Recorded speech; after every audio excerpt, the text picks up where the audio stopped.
Hai, Shalom. Perkenalkan, nama saya Yola Prastika. Saya perwakilan dari OMK Stasi Santo Yosef Linggadalem. Saya akan membacakan Injil Markus bab 7 ayat 31 sampai 37. Kemudian Yesus meninggalkan pula daerah Tirus dan dengan melalui Sidon pergi ke Danau Galilea. Di tengah-tengah daerah Dekapolis. Di situ orang membawa kepadanya seorang yang tuli dan yang gagap dan memohon kepadanya supaya ia meletakkan tangannya atas orang itu.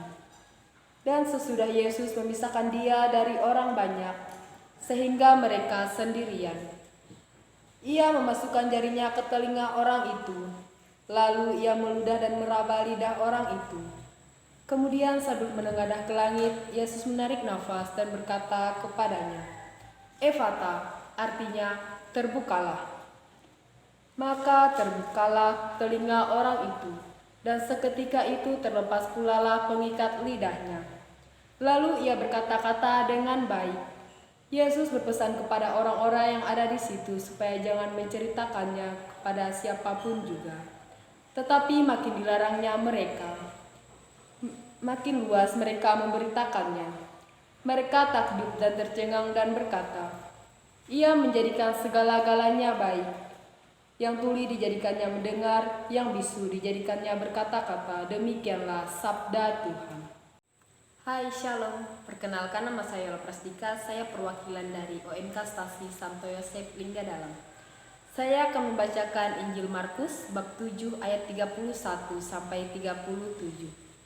Kemudian Yesus meninggalkan pula daerah Tirus dan dengan melalui Sidon pergi ke Danau Galilea. Di tengah-tengah daerah Dekapolis. Di situ orang membawa kepadanya seorang yang tuli dan yang gagap dan memohon kepadanya supaya ia meletakkan tangannya atas orang itu. Dan sesudah Yesus memisahkan dia dari orang banyak, sehingga mereka sendirian, ia memasukkan jarinya ke telinga orang itu, lalu ia meludah dan meraba lidah orang itu.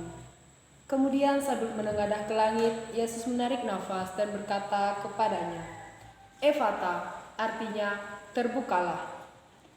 Maka terbukalah telinga orang itu, dan seketika itu terlepas pula pengikat lidahnya. Lalu ia berkata-kata dengan baik. Yesus berpesan kepada orang-orang yang ada di situ supaya jangan menceritakannya kepada siapapun juga. Tetapi makin dilarangnya mereka. Makin luas mereka memberitakannya. Mereka takjub dan tercengang dan berkata, "Ia menjadikan segala-galanya baik." Yang tuli dijadikannya mendengar, yang bisu dijadikannya berkata-kata. Demikianlah sabda Tuhan.